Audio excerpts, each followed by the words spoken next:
তিনটা কারণে। কয়টা কারণ? সবে আঙ্গুল দেখান, কয়টা কারণ? সকলে আঙ্গুল দেখান, কয়টা কারণ? তিনটা কারণে লাইলাতুল কদরের চাইতেও মিলাদুন নবী অনেক দামি, অথচ এটাই নিয়ে আমাদের দ্বন্দ্ব। আমাদের মধ্যে দ্বন্দ্বের মূল কারণ, আমাদের মধ্যে বিভাজনের মূল কারণ, এগুলো নিয়ে একটু তাহকিক করলেই তো বুঝতে সহজ হয়ে যায়। কিন্তু আমরা বাড়াবাড়ির মধ্যে নাই, যারা করবে করবে, করবে না করবে না। কথা বলুন ঠিক না ঠিক? কিন্তু আমরা যতদিন আল্লাহ পাকের একজন জলিল কদর পয়গম্বর হযরত সুলাইমান আলাইহিস সালাম, আল্লাহ পাক ওনার ব্যাপারে বয়ান করেন, ওয়ারিসা সুলাইমান দাউদ ওয়া ক্বালা ইয়া আইয়ুহান নাস উল্লিমনা মানতিকাত তায়রি ওয়া উতিনা মিন কুল্লি শাই ইন্না হাযা লাহুয়াল ফাদলুল মুবিন। এক একটা করে সকলে আমার দিকে তাকান। কেউ ডান বামে তাকাবেন না, পেছনে তাকাবেন না, সকলে আমার দিকে তাকান।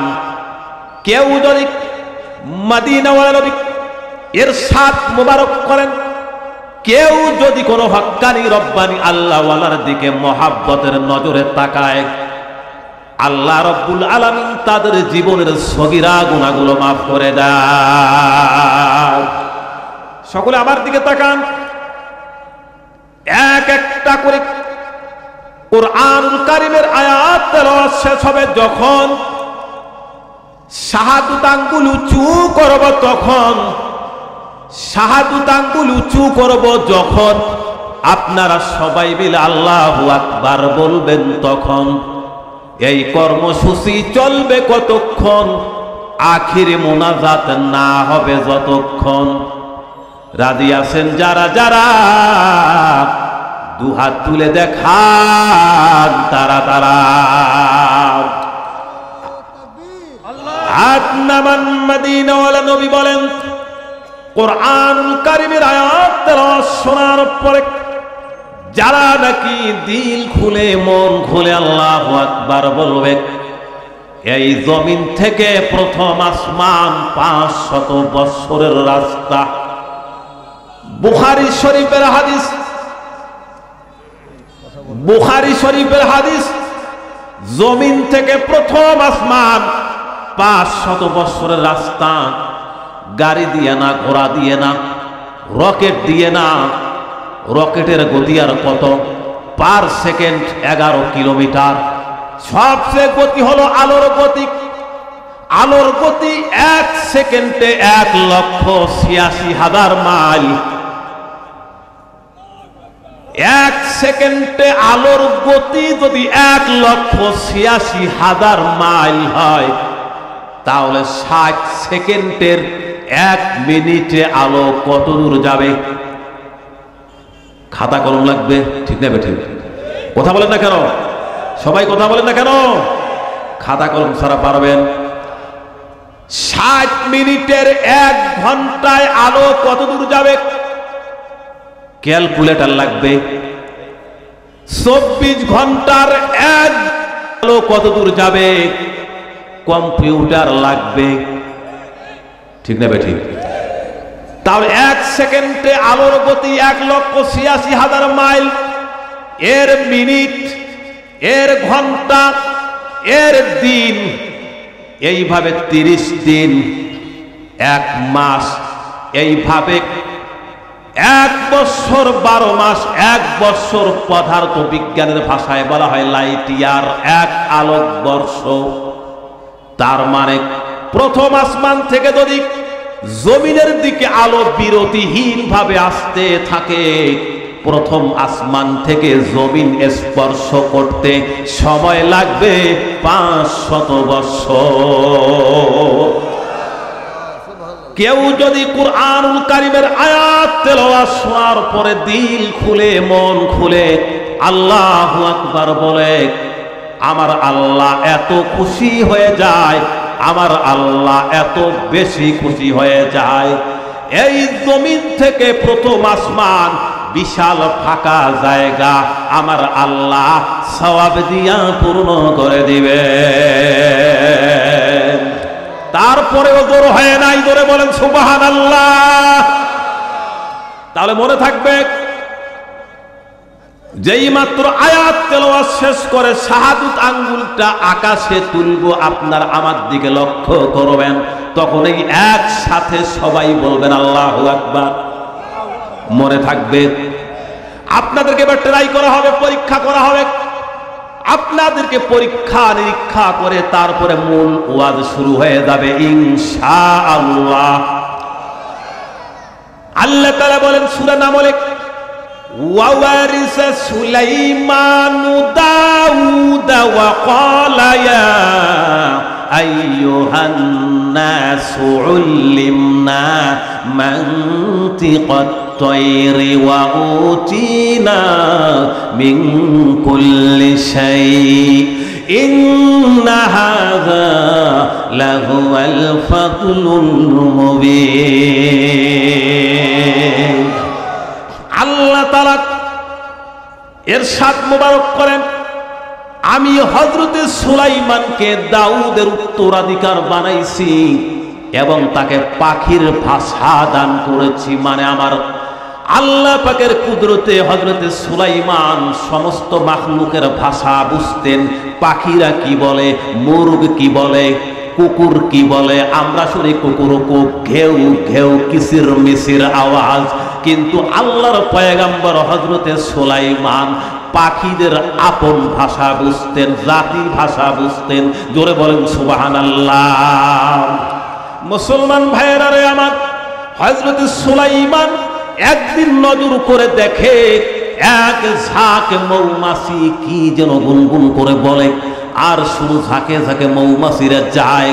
হযরতে সুলাইমান নজর করে দেখে, লম্বা আলোচনা সামারাইজ করে আমার ভাইয়েরা, 6 ঘন্টার ওয়াজ যেহেতু 2 ঘন্টায় হবে, এই ধরো মন দিয়ে শোনা লাগবে, ঠিক না বেঠিক? বিস্তারিত বললে অনেক সময় রাত যাবে, দিন যাবে, মাস যাবে, আলোচনার শেষ নাই। আমি সামারাইজ করে 2 ঘন্টা মাত্র আলোচনা করতে পারি। আল্লাহ পাক যদি তৌফিক দান করেন, 2 ঘন্টা আমার সময় না, 1 ঘন্টাও না। আমার সময় হলো প্রধান মেহমান আসা পর্যন্ত, ঠিক না ঠিক? প্রধান মেহমান মঞ্চে আসবে যখন আমার আলোচনার ইতি হবে তখন। কথা বলেন না কেন? ঘুরিতেছ তোমরা মায়ারি পিছে, এত আশা ভালোবাসা সকলে মিশে। হাত তুলে দেখান না কেন? আল্লাহু আকবার। ঘুরিতেছ তোমরা মায়ারি পিছে, এত আশা ভালোবাসা সকলে মিশে। শুধু আল্লাহ হবে বললে হবে না, হাত তুলতে হবে, আল্লাহু আকবার। কোন দিন যেন আইসা পরে, কোন দিন যেন আইসা পরে আজরাইলের হাতের চিঠি, ওই যে দেখো ডাকিতেছে তোমায় কবরের মাটি, ওই যে দেখো ডাকিতেছে তোমায় কবরের মাটি।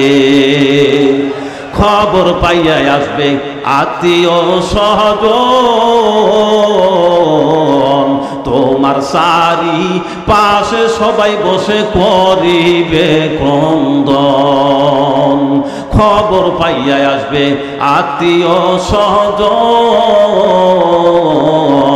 তোমার চারি পাশে বসে সবাই করিবে ক্রন্দন। সাজাইবে তোমায় মনেরই মতন, সাজাইবে তোমায় মনেরই মতন, কি সুন্দর পরিপাটি, ওই যে দেখো ডাকিতেছে তোমায় কবরের মাটি। ওয়াজও চলবে, মাঝে মধ্যে টানও চলবে। রাজি আছেন তো? কারণ মাঝে মধ্যে টান না দিলে তো ঘুম আসে, ঘুম, বোঝেন না? আর টান হলো রসুলের শানে, আল্লাহর শানে টান দিলে এটা আশেকদের একটা খোরাক, ঠিক না? ঠিক। মুসলমান ভাইরা রে আমার, হযরত সুলাইমান আলাইহিস সালাম নজর করে দেখে এক ঝাঁক মৌমাছি গুনগুন করে যাচ্ছে। আল্লাহর পয়গাম্বর মৌমাছিগুলিকে দেখার পরে অবাক হয়ে গেলেন, এই মৌমাছিগুলো যায় কোথায়? আমাকে উদ্ঘাটন করা লাগবে। পরের দিন একই জায়গায় বসলেন, দেখেন মৌমাছি আবারও থাকে থাকে যায়, গুনগুন করে। হযরত সুলাইমান পরের দিন একই জায়গায় আসলেন, উনি আবারও দেখেন মৌমাছিরা ঝাঁকে ঝাঁকে গুনগুন করে যায়। এইবার হযরতে সুলাইমান আলাইহিস সালাম বললেন, মৌমাছি মৌমাছি কোথায় যাও নাসি নাসি, দাঁড়াও না একবার ভাই, ওই ফুল ফোটে বনে যাই মধু আহরণে, দাঁড়াবার সময় তো নাই। ছোট্টবেলায় কবিতা পড়েছিলাম, আপনারা পড়েন নাই? এটা হলো সুলাইমান আলাইহিস সালাম, ওনার ভাষা, মৌমাছির সাথে ওনার কথা হয়েছে, এইটাই কবি সংক্ষিপ্ত আকারে কবিতা লিখেছেন। মৌমাছি মৌমাছি কোথায় যাও নাসি নাসি, এই কথাটা কার? এই তো আল্লাহ। ওয়াজ বুঝতে হবে কথাটা কার? হযরত সুলাইমান আলাইহিস সালাম। আমি কিন্তু কবিতার মাধ্যমে আপনাদেরকে প্রশ্ন করব, আপনারা জবাব দিবেন। মৌমাছি মৌমাছি কোথায় যাও নাসি নাসি, দাঁড়াও না একবার ভাই, এই কথাগুলো কার? ওই ফুল ফোটে বনে যাই মধু আহরণে, দাঁড়াবার সময় তো নাই, এই কথাগুলো কার? মৌমাছি। সুলাইমান আলাইহিস সালামের সাথে কথা হচ্ছে মৌমাছিদের। হযরত সুলাইমান আলাইহিস সালাম বলল, মৌমাছিরা তোমাদের সাথে আমার কিছু কথা আছে। মৌমাছিরা জবাব দেয়, আল্লাহর পয়গাম্বর জলদি করে বলুন, দাঁড়াবার সময় নাই। কেন?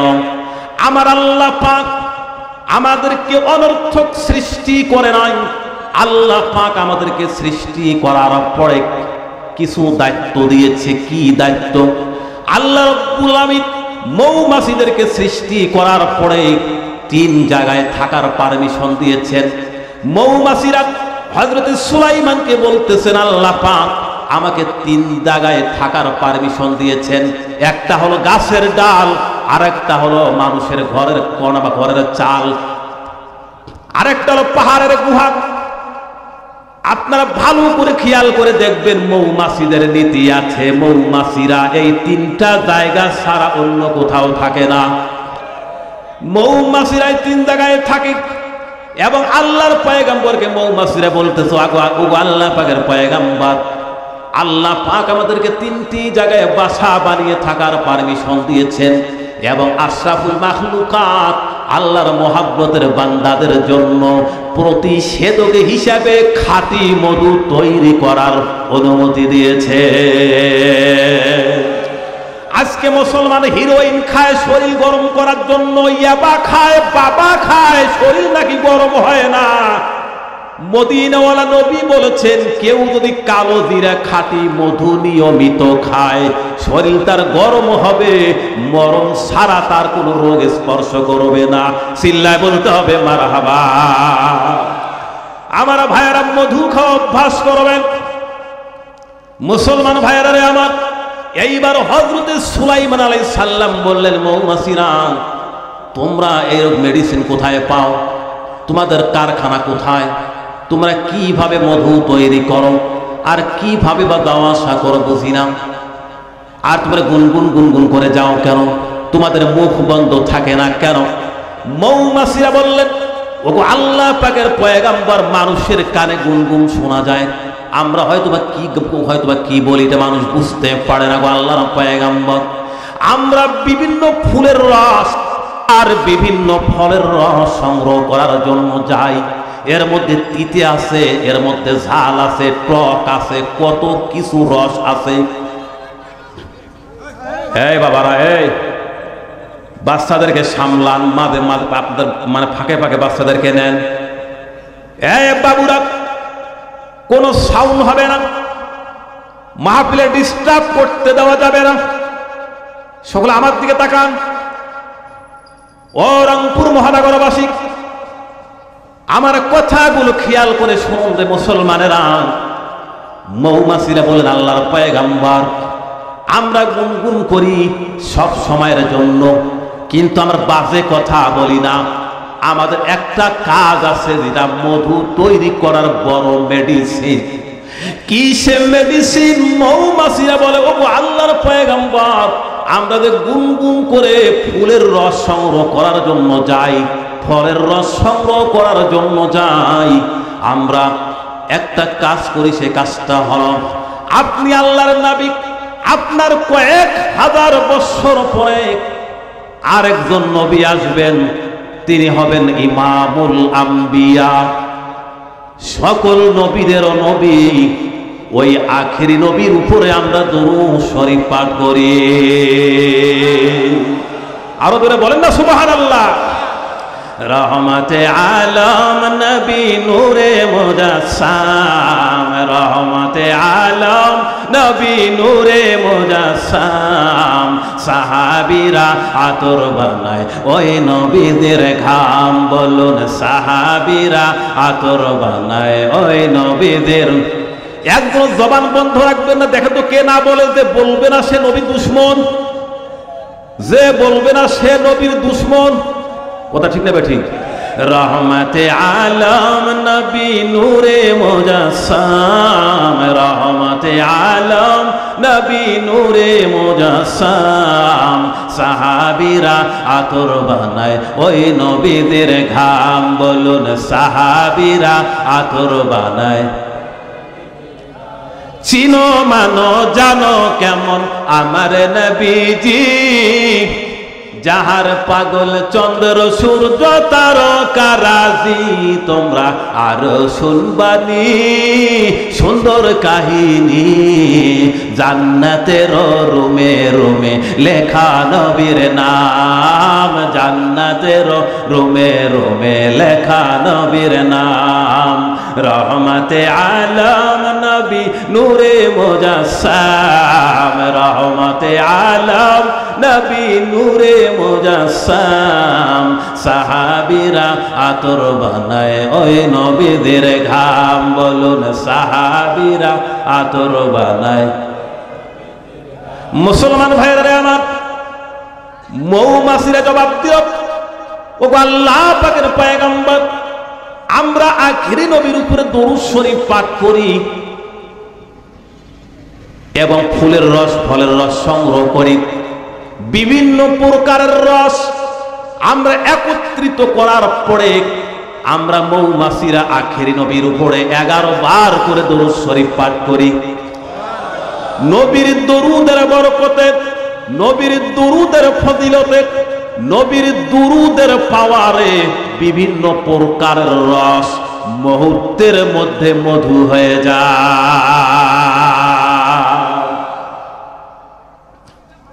সেই নবীর উপরে দরুদ শরীফ পড়তে রাজি আছেন না নাই?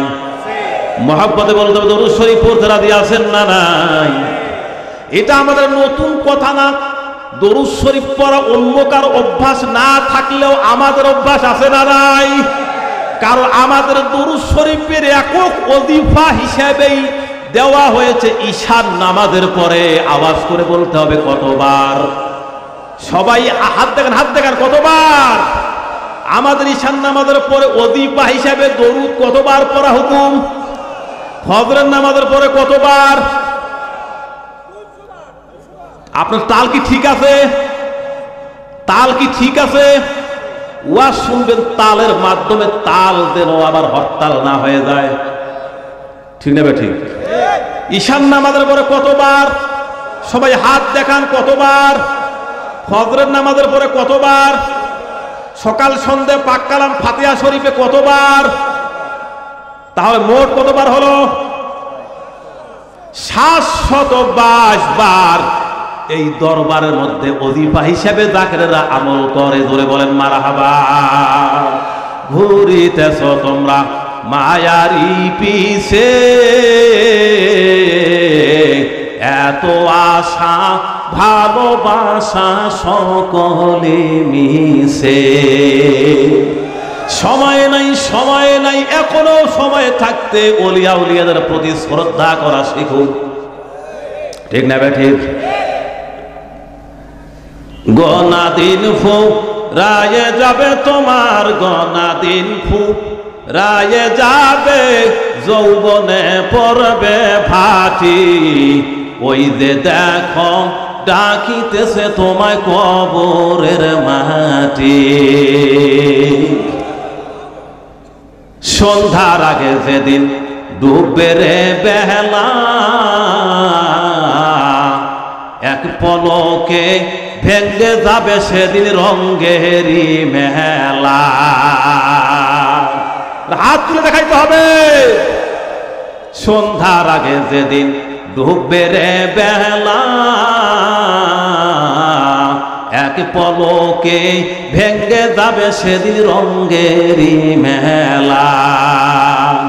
কারে দিবা তুমি জোরে ধমক, কারে দিবা তুমি জোরে ধমক, কার মাথায় ভাঙবে লাঠি। ওই যে দেখো ডাকিতেছে তোমায় কবরের মাটি। এই তো জলবা উঠছে, জলবা উঠছে আপনার নাকি? নারায়ে তাকবীর। মুসলমান ভাইরা আমার, সেই নবীর উপরে মুহাব্বতের সাথে আরেকবার দুরূদ শরীফ পড়ুন। আল্লাহুম্মা সাল্লি আলা মুহাব্বতে সাইয়্যিদ মাওলানা মুহাম্মদ ওয়া আলা আলি সাইয়্যিদিনা মাও। আজকের এই রংপুর মহানগর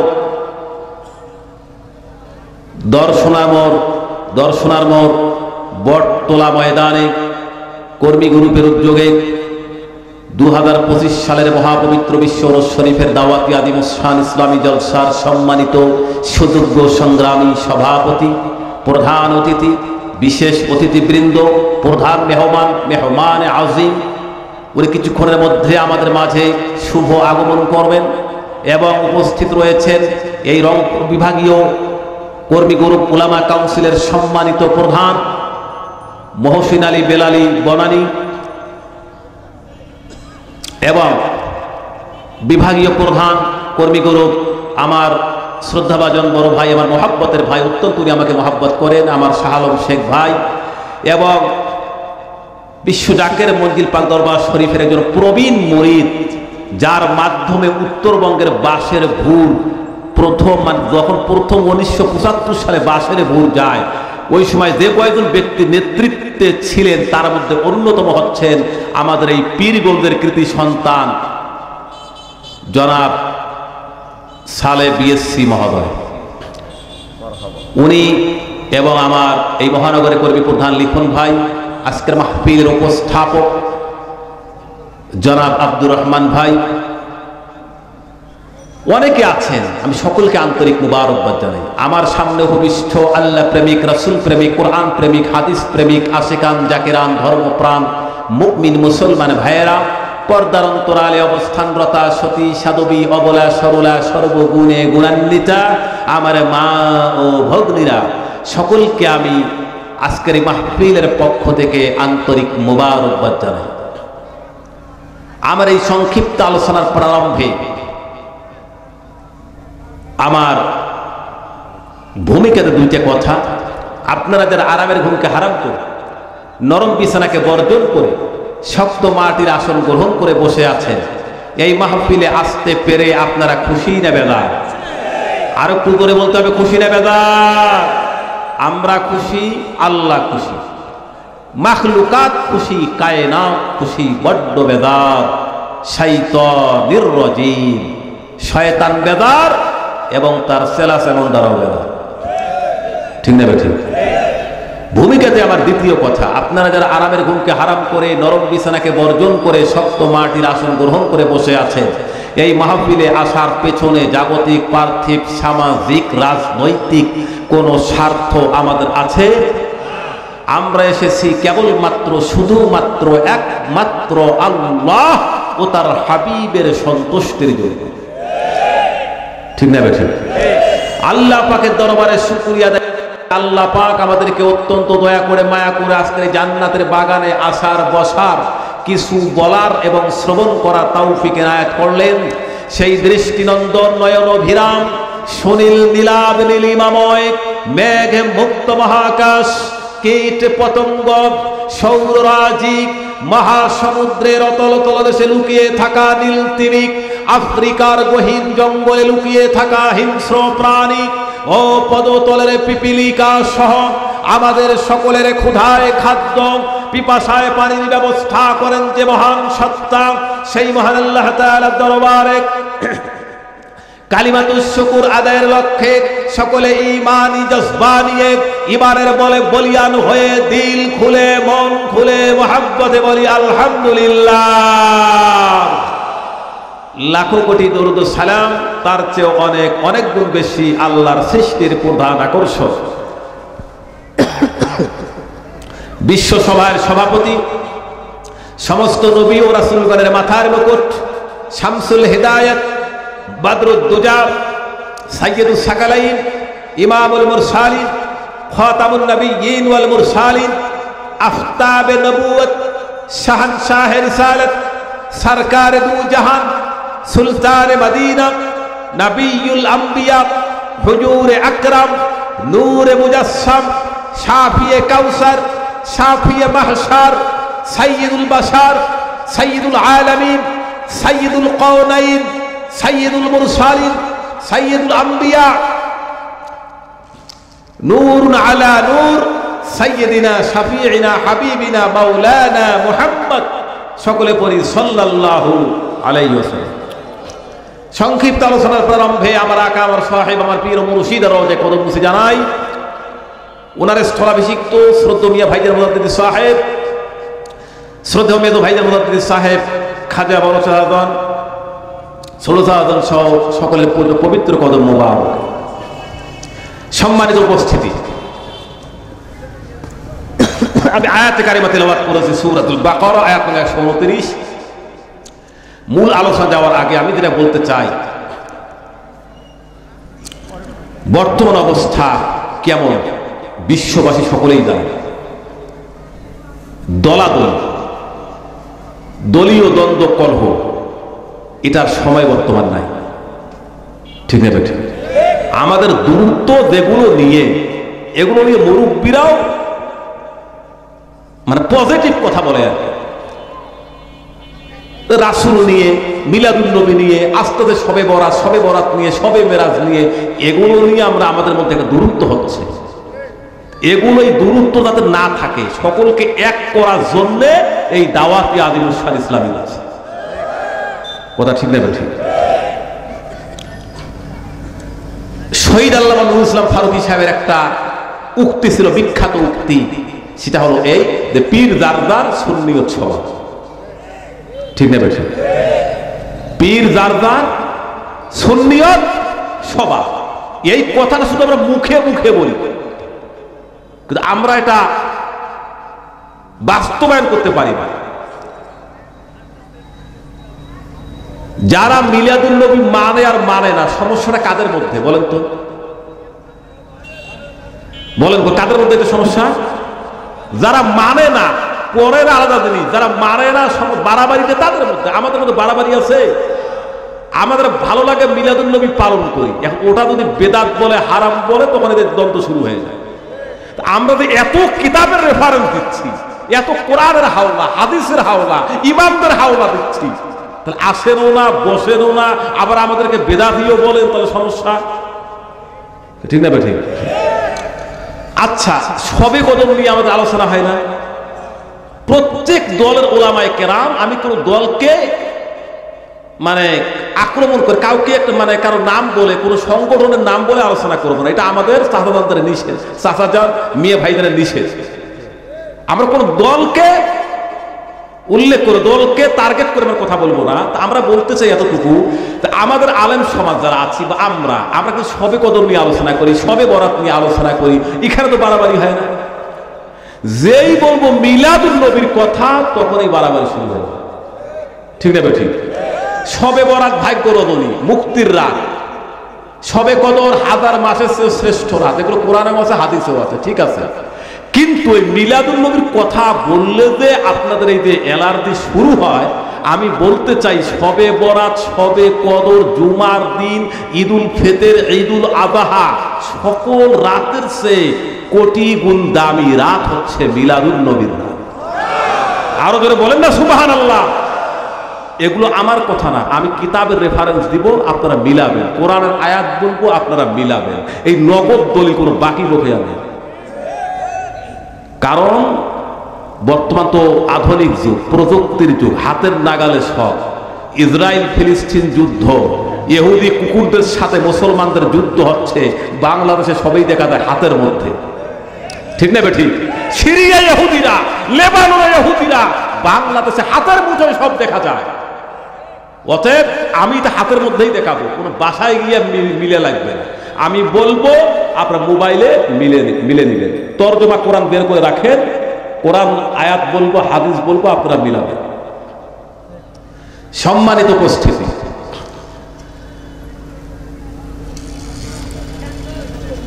বুখারী শরীফের একজন সুপ্রসিদ্ধ ব্যাখ্যাকার,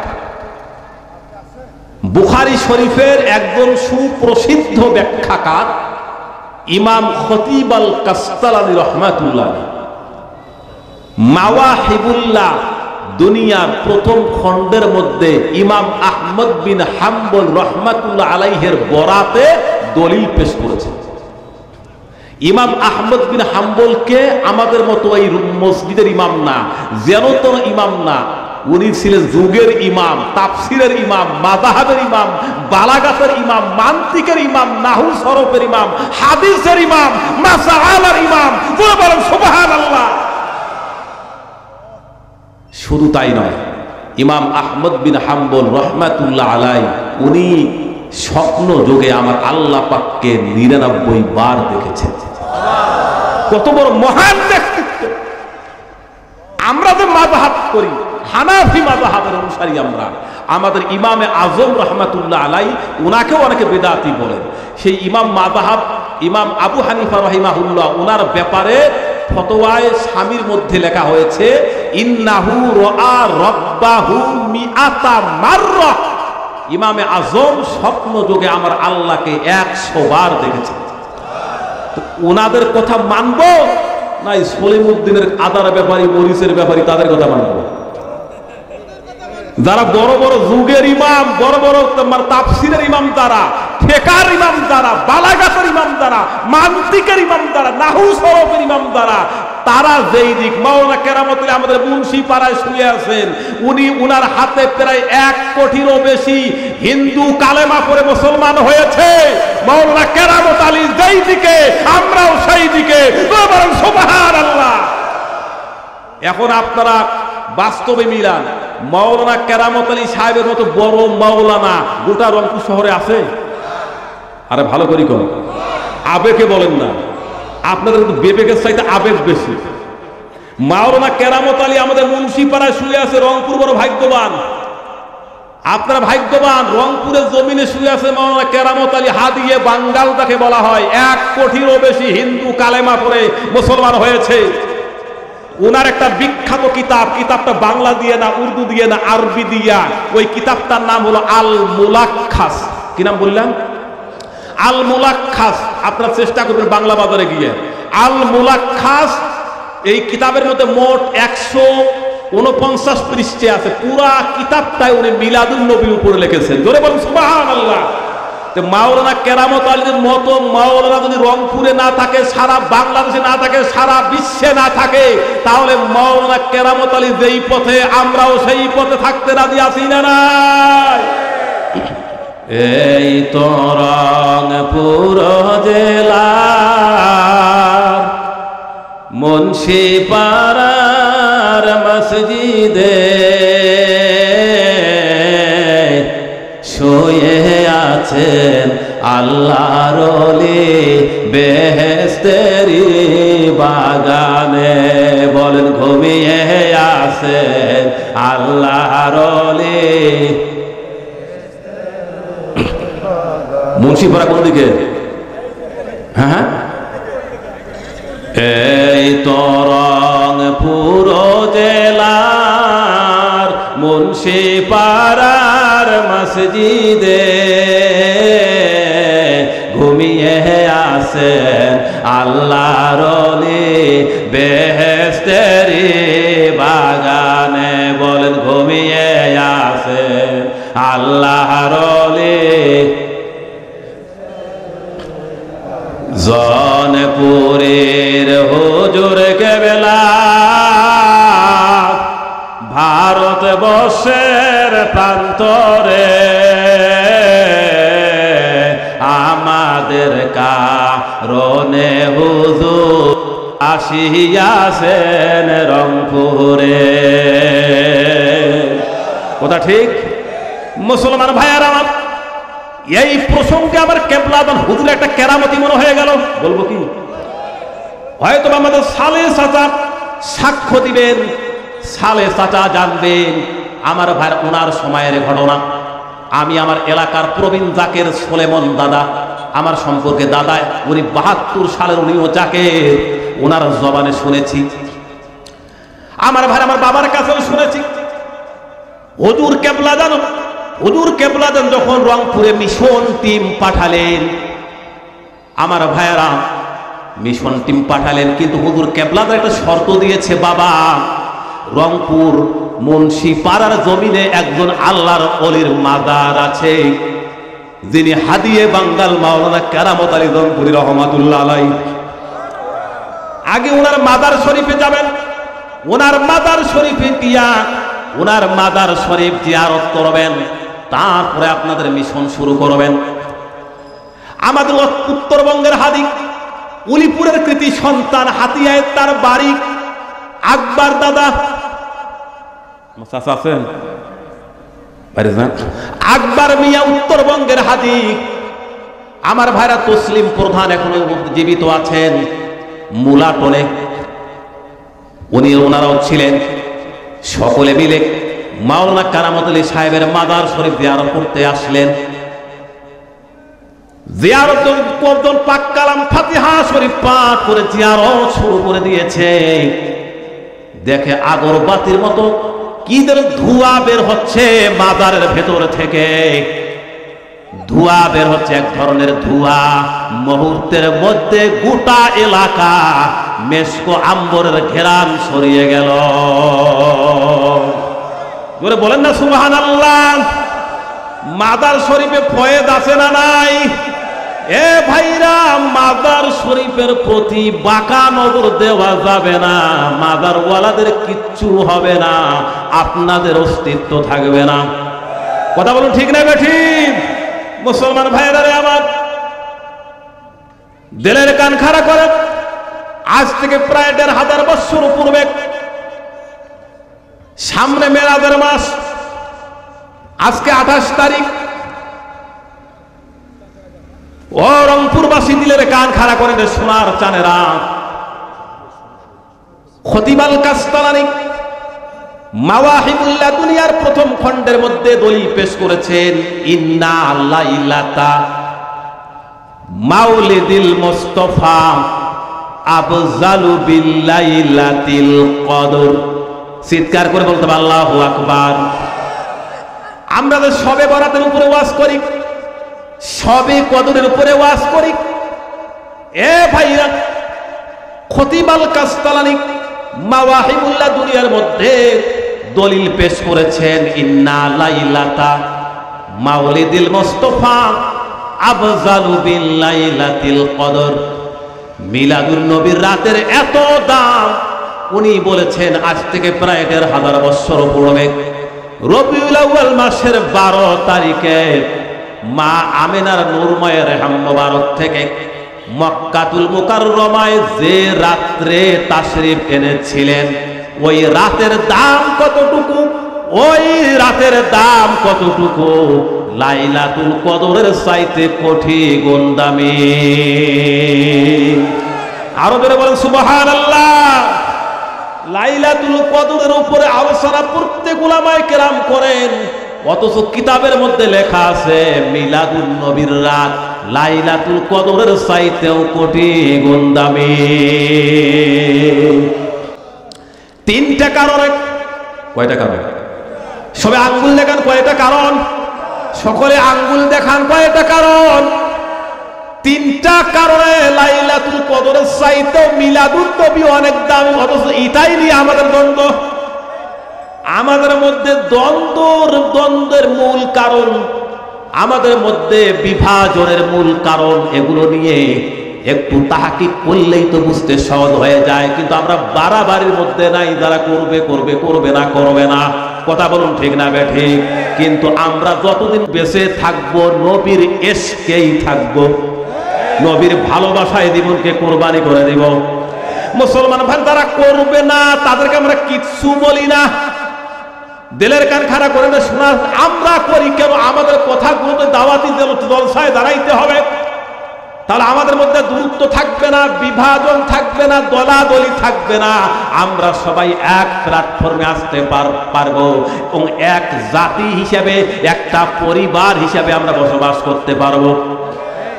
মুসলমান ভাইয়েরা আমার, লাইলাতুল কদরের চাইতে লাইলাতুল মাউলিদুল মুস্তাফা মিলাদুন নবীর রাত কোটি গুণ দামি। তিনটা কারণে। এক নাম্বার কারণ, ইন্না লাইলাতা মাউলিদুল মুস্তাফা লাইলাতু যুহুরিহি ওয়া লাইলাতুল কদরি মুতাফুল লাহুম। আজ থেকে প্রায় ১৫০০ বছর পূর্বে মদিনাওয়ালা নবী রবিউল আউয়াল মাসের ১২ তারিখে মা আমিনার নূরময় রেহেম ভারত থেকে যেই দিন তাশরিফ এনেছিলেন, ওই দিনটা ছিল নবীর শুভ আগমনের রাত। আর এই যে রমজান মাস নিয়ে আলোচনা করা হয়, আমরাও করি। রমজানের গুরুত্বের কথা হাদিসেও আছে, কোরআনেও আছে। রমজান মাসকে শ্রেষ্ঠ মাস বলা হয়েছে, যে মাসে একটা নফল আদায় করলে একটা ফরজের ফজিলত লাভ করা যায়। একটা ফরজ আদায় করলে ৭০টা ফরজের ফজিলত লাভ করা যায়। মাহে রমজান শ্রেষ্ঠ মাস, আর রবিউল আউয়াল মাস হলো সর্বশ্রেষ্ঠ মাস। আরো জোরে বলুন। লাইলাতুল কদরের কারণে রমজান হয়েছে শ্রেষ্ঠ মাস। ওই লাইলাতুল কদর আল্লাহ পাক আপনার আমার নবীকে আমার আল্লাহ হাদিয়া করেছেন। আর রবিউল আউয়াল মাসের ১২ তারিখে যিনি এসেছেন, ওনাকে আমার আল্লাহ লাইলাতুল কদর হাদিয়া দিয়েছেন। এখন আপনারা বলবেন হাদিয়ার দাম বেশি না ব্যক্তির দাম বেশি? সবাই বলেন হাদিয়ার দাম বেশি না ব্যক্তির দাম বেশি? কিন্তু উলামায়ে কেরাম এসেছেন, অনেকে হাদিয়া দেয়, যত হাজারাই দেখ না কেন তারপরও টাকার দাম বেশি না আলেম ওলামার দাম বেশি? তাহলে ব্যক্তির দাম বেশি, হাদিয়ার দাম কম। লাইলাতুল কদর হলো হাদিয়া। লাইলাতুল কদরের কারণে রমজান হয়েছে শ্রেষ্ঠ মাস। আর যাকে হাদিয়া দেওয়া হয়েছে উনি রবিউল আউয়াল মাসে আসার কারণে রবিউল আউয়াল মাস রমজানের চাইতেও দামি হয়েছে। রহমতে আলম নবী নূরে মুজাসসাম, রহমতে আলম নবী নূরে মুজাসসাম। সাহাবীরা আতর বানায় ওই নবীদের ঘাম। বলুন সাহাবীরা আতর বানায়।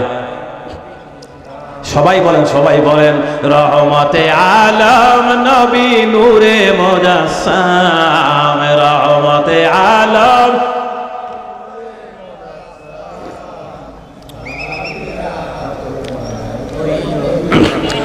উস্তুনে হান্নানা একটা খেজুর গাছের নাম, যাকে ধরে খুতবা দিতেন রাসূল আকরাম। নবীর বিরহে গাছ কাঁদিতে রহে, হতভাগ হইলেন যত সাহাবায়ে কেরাম, হতভাগ হইলেন যত সাহাবায়ে কেরাম। রহমতে আলম নবী নূরে মুজাসসাম, রহমতে আলম নবী নূরে মুজাসসাম, সাহাবীরা আতর বানায় ওই নবীদের ঘাম। বলুন সাহাবীরা আতর বানায়।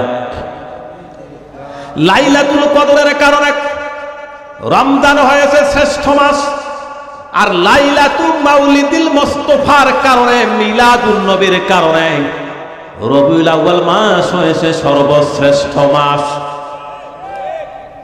কয়টা কারণে? কয়টা কারণ বললাম? কয়টা? একটা বললাম। 2 নম্বর কারণ, লাইলাতুল কদর দামি হলো কেন? লাইলাতুল কদর দামি হলো কেন? বারবার মঞ্চে উঠা নামা করবেন না, একেবারে প্রয়োজন ছাড়া। মঞ্চে বারবার উঠা বসা করলে মনোযোগ নষ্ট হয়ে যায়, কানে আওয়াজ আসে। বিনা কারণে মঞ্চে উঠলে 500 টাকা জরিমানা, নামলে 500। কথা বলে না কেন? এই খেদমতটা জমা নিবেন, লিখুন ভাই, ঠিক নেবে? ঠিক। বিনা কারণে নামলে 500 জরিমানা, উঠলে 500 জরিমানা।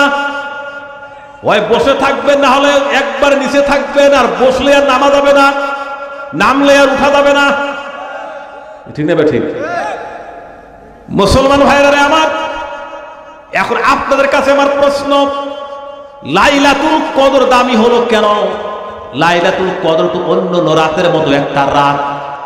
কেন লাইলাতুল কদরকে বলা হলো লাইলাতুল কদরি খায়রুম মিন আলফি শাহর? 1000 মাসের চাইতে উত্তম রাত। 1000 মাসের চাইতে উত্তম রাত কেন বলা হলো? লাইলাতুল কদরে আমার আল্লাহ পাক কোরআন নাযিল করেছেন। সুবহানাল্লাহ। লাইলাতুল কদর দামি হলো কেন? লাইলাতুল কদরে আল্লাহ পাক সর্বশ্রেষ্ঠ নিয়ামত, আল্লাহ পাকের আখেরি কালাম কোরআনুল কারীম লাইলাতুল কদরে নাযিল হয়েছে। মুহাব্বতে বলুন আল্লাহুম্মা।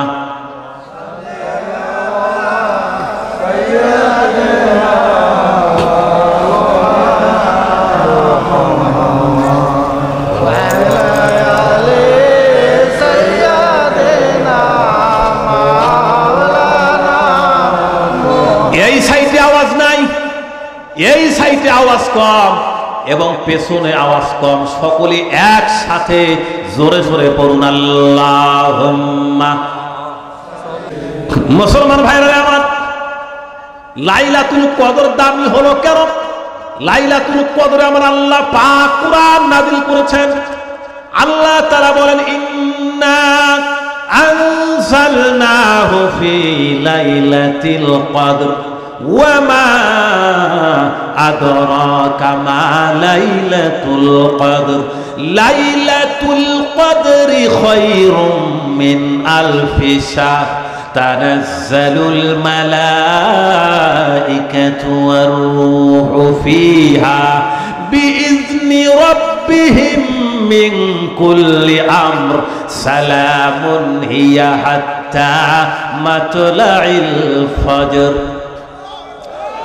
নিশ্চয় আমি কদরের রাত্রিতে কোরআন নাযিল করেছি। কোরআন নাযিল করার কারণে লাইলাতুল কদর 1000 মাসের চেয়েও দামি হয়, 1000 মাসের চেয়ে উত্তম রাত হয়েছে। আর লাইলাতুল কদরের কারণে পুরা রমজান মাস শ্রেষ্ঠ হয়েছে, ঠিক না? ঠিক। এই কোরআন আল্লাহ পাকের কালাম, আল্লাহ পাকের গায়ের মাখলুক, আল্লাহ পাকের কালাম কোরআন। এই কোরআনকে আল্লাহ বলেছেন রহমাতুল লিল মুসলিমিন, কোরআনকে বলেছেন রহমাতুল লিল মুমিনিন। সুবহানাল্লাহ, জোরে বলেন, আরো জোরে বলেন। কোরআনকে আল্লাহ বলেছেন রহমাতুল লিল মুসলিমিন, রহমাতুল লিল মুমিনিন। আর আখিরি নবী নূর নবীকে আমার আল্লাহ তাআলা রহমাতাল লিল মুসলিমিন বলেন নাই, আমার আল্লাহ নবীদিকে বলেছেন রহমাতাল লিল আলামিন। আরো জোরে বলুন, রহমাতাল লিল আলামিন, আপনি উম্মতের জামিন। বলেন রহমাতাল লিল আপনি উম্মতের জামিন, গুনাহগারের অতি আপনজন। আল্লাহর নবী, মায়ার নবী গো, আপনি নবী আমার জীবনের জীবন। বলেন আপনি নবী আমার। নবী দেখে আপনার মজেজা, ভাগ্যপতি আম্মা খাদিজা। সুবহানাল্লাহ ধরে বলেন, সুবহানাল্লাহ ধরে বলেন। অনেকে আমার লেটেস্ট মডেল, আমাদের অনেক উলামায়ে কেরাম আছে, তারা আবার একটু আবেগে বলে নবীর ওই সমস্ত মজেজা দেখা বিবি, নবীর স্ত্রীগণকে বিবি বলা যাবে? হ্যাঁ যাবে? আপনি কোন কিতাবে পড়ছেন ভাই? নবীর স্ত্রীগণকে বিবি বলা বেয়াদবি। নবীর স্ত্রীগণ মুমিনদের মা, ঠিক না বে ঠিক? মুমিনদের মা, সূরা আহজাব আয়াত নং 6। কিন্তু অন্য লোকেরা কি বলে বলুন, তারা তো নবীদিকে ভাই মনে করে, তাও তার স্ত্রী তো ভাবি হওয়াটাই স্বাভাবিক। কিন্তু আমরা তো নবীদিকে আমাদের মতো বলি না। উনি হলেন রুহুল আবি, সকল বাবারও বাবা, ওনার আহলিয়াগণ হচ্ছে আমাদের মা। তাহলে কি বলতে হবে? মা। তাহলে আমাদেরকে গজলটা সংশোধন করতে হবে, সংশোধন। নবী দেখে আপনার মজেজা, ভাগ্যপতি আম্মা খাদিজা, জীবনের সব করিলেন অর্পণ। অর্থ সম্পদ যাহা ছিল, চরণে সবে সফিয়া দিল। বানাইলেন আপনাকে আপন। আল্লাহর নবী, মায়ার নবী গো, আপনি নবী আমার জীবনের যে। ও রংপুরবাসী, আল্লাহ পাক কোরআনকে বলছে রহমাতুল লিল মুসলিমিন। আল্লাহ তাআলা সূরা নাহলে বয়ান করেন 89 নম্বর আয়াত, ওয়া নাযালনা আলাইকাল কিতাবা তিবয়ানাল লিকুল্লি শাই ওয়া হুদাও ওয়া রাহমাতাও ওয়া বুশরা লিল মুসলিমিন। এই কোরআন আপনার প্রতি নাজিল করা হয়েছে হেদায়েত স্বরূপ, মুসলমানদের জন্য শুভ সংবাদের বাহন, করুণার আধার এবং মুসলমানদের জন্য রহমত। সুবহানাল্লাহ। তাহলে কোরআনকে আল্লাহ বললেন রহমাতুল লিল মুসলিমিন। সূরা বানী ইসরাঈলের 82 নম্বর আয়াতে আল্লাহ তাআলা বয়ান করেন, ওয়া নুনাজ্জিলু মিনাল কুরআনি মা হুয়া শিফাউন ওয়া রাহমাতুল লিল মুমিনিন। এই কোরআন হচ্ছে, এই কোরআন নাযিল করা হয়েছে ঈমানদারের জন্য রোগের প্রতিষেধক এবং ঈমানদারের জন্য রহমত। তাহলে আল্লাহ ঈমানদারের রহমত বললেন কোরআনকে, মুসলমানদের যে রহমত বললেন কোরআনকে। কিন্তু আমার নবীকে আল্লাহ ঈমানদারের জন্যই শুধু রহমত করেন নাই, শুধু মুসলমানদের জন্যই করেন নাই। আমার আল্লাহ পাক আমার নবীকে সূরা আম্বিয়ার 107 নম্বর আয়াতে দলিল দিয়ে বুঝিয়ে দিয়েছেন, ওয়ামা আরসালনাকা ইল্লা রাহমাতাল লিল আলামিন। এইবার আপনাদেরকে প্রশ্ন করা হবে, আলামিন মানে কি? বিশ্বাস। আলামিন মানে কি? বিশ্বাস। কেউ বলছে সত্যবাদী। তাহলে আমি যোগ্য ছাত্র পাইলাম না, আমি কার সামনে বাস করতেছি? কেউ বলছে আর বিশ্বাসী, কেউ বলছে সত্যবাদী। আল আমরু থেকে আল আমিন দিটা, সেটা মানে হলো বিশ্বাসী। কেন আইন দিয়া আলামিন, আলম এক বচন, আলামিন বহু বচন। আলামিন মানে বিশ্বাসও না, সত্যবাদীও না। আলামিন মানে হলো বহুমাত্রিক জগৎ। সুবহানাল্লাহ বলেন। গোটা জগৎকে আলামিন বলা হয়েছে, শুধু পৃথিবী না, শুধু পানি না। আলম এক বছর, আলম মানে নিশানা পতাকা। আলেম ভাইরে থাকলে সহজ হবে। আলম মানে নিশানা পতাকা, আলম এক বছর, আলামিন বহু বচন মানে আল্লাহর গোটা সৃষ্টিকে আলামিন বলা হয়। মানুষ একটা আলম। পৃথিবীতে বর্তমান 800 কোটি মানুষ। মানুষ একটা আলম, জিন একটা আলম, পানি একটা আলম, বাতাস একটা আলম, আগুন